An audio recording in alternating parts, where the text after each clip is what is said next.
mga pumapasok na sasakyan, hindi pa siya lalabas o aalis sa kanyang upuan. Dapat na yun. Kaya mga kababayan, hindi ko na po isa-isahin ang mga pagnanakaw na ginagawa nila sa abang ng bayan. Dahil malinaw pa, maliwanag pa sa sikat ng araw ang pinaggagawa nilang katarantaduhan sa ating sa harap-harapan. Ang pagnanakaw sa kabal ng bayan ay para na itong puno na nag-ugat na sa kailalim manaliman. Ang problema sa administrasyong ito, dahil kung sino pa yung pinaka-leader natin, siya ba ang pinakapuno ng korupsyon? Tama! Si Marcos mismo ang punong kriminal sa pandarambang sa kabanang bayan. Kung bakit mga kababayan, ang bawat sanga ng puno na ito ay siya ring bunga kung ano yung inahatid ng punong ito. Kaya pagod na po tayo mga kababayan. Bingin na po tayo. Ayan Sa na! bawat rally, Ang ambulansya! Sana si Marcos na ang nasa loob niya. sumasakit na po yung ating mga tenga. Sumasakit na po yung ating mga dibdib. Tama! Tama na! Sobra na! Palitan na! Pababain na!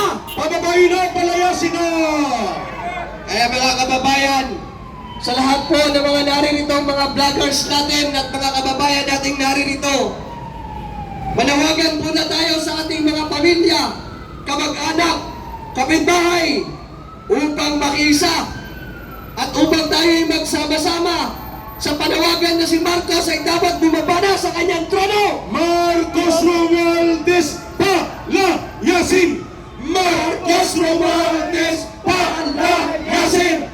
Marcos Romualdez palayasin! Tuloy-tuloy na po natin ito mga kababayan.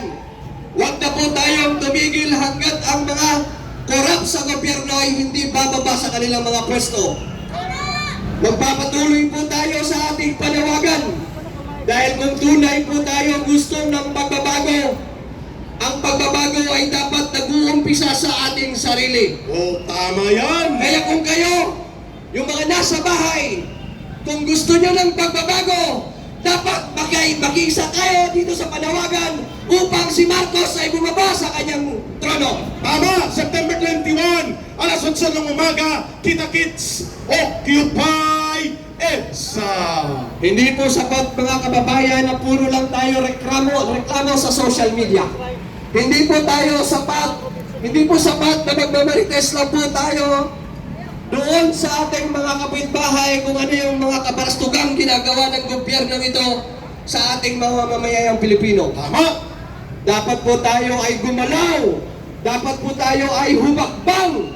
Dapat po tayo ay makisa sa bawat rally at panawagan kung saan-saan sulok sa Luzon, Visayas at Mindanao.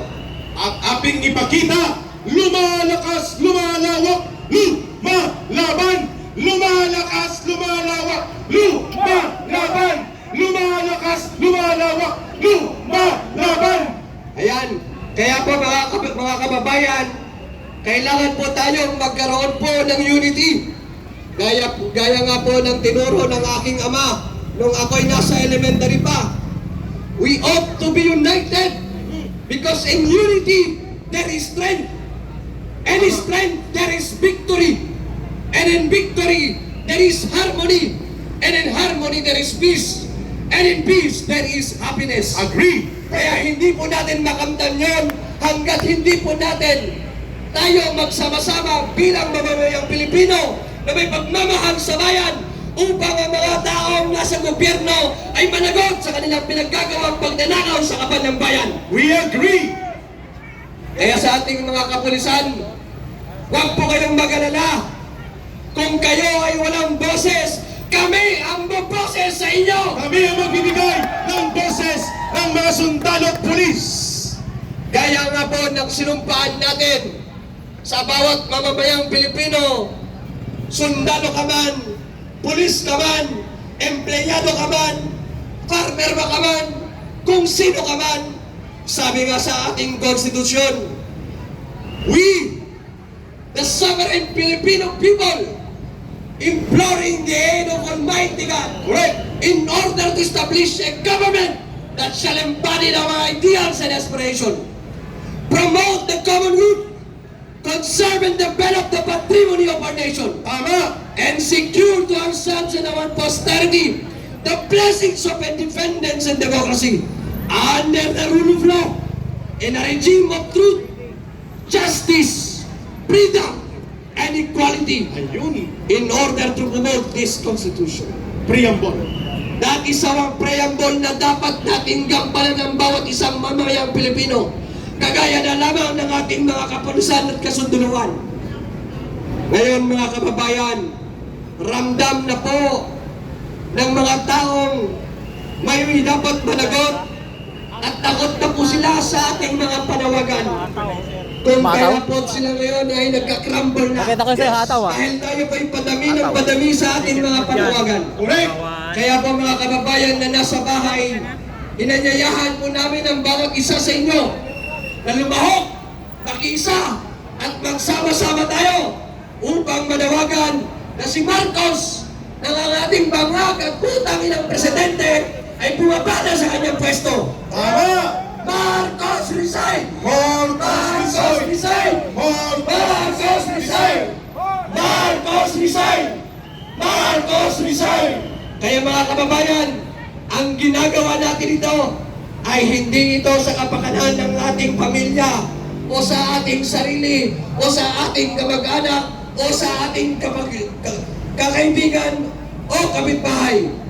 Ginagawa po natin ito dahil po tayo ay may dugong Pilipino. Tama. At bilang dugong Pilipino, dapat meron kang pagmamahal sa sariling bayan. Kung ang sariling bayan mo ay inaapi na, huwag kang pumayag na patuloy silang mag-aapi sa mamamayang Pilipino. Kaya sama-sama tayo para sa Diyos, para sa bayan, at para sa kapwa. Maraming salamat sa inyo. Ayun mga kababayan. At sa lahat po, buksan ang flashlight o ilaw ng cellphone at sa pagsarado ng ating panimulang Friday protest na ito in prelude to the September 21. Aawitin po natin ang inyong paborito. Yan. Everybody please raise up your cell phone. Everybody please open the light on your cell phone. Please. And the 30 rider supporters, pagkatapos nito, noise barrage, and then we will dismiss ang ating programa. Start tayo! I-shortcut na natin. Kay sarap mabuhay